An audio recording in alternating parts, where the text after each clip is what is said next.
What is up, guys? Today I will show you how to replace the back cover here on Galaxy S23 Ultra.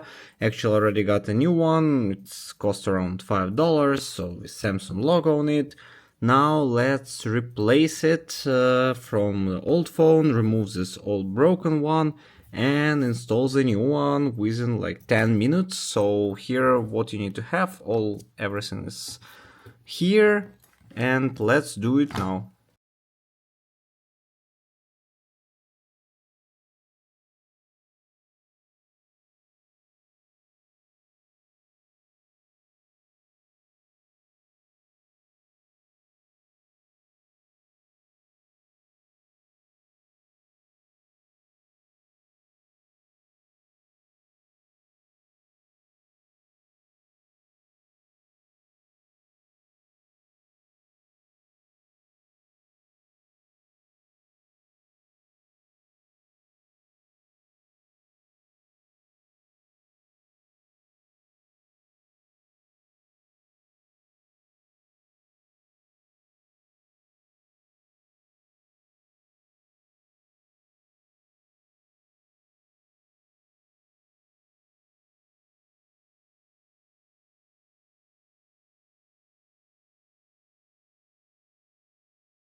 Okay, actually that's done. Now you keep it for around 2 hours. Also you can a bit warm it up to make this glue stick is better. After this you remove the rubbish and it's done. Alright, that's pretty much it. Thank you for watching. Put the thumbs up and see you next time.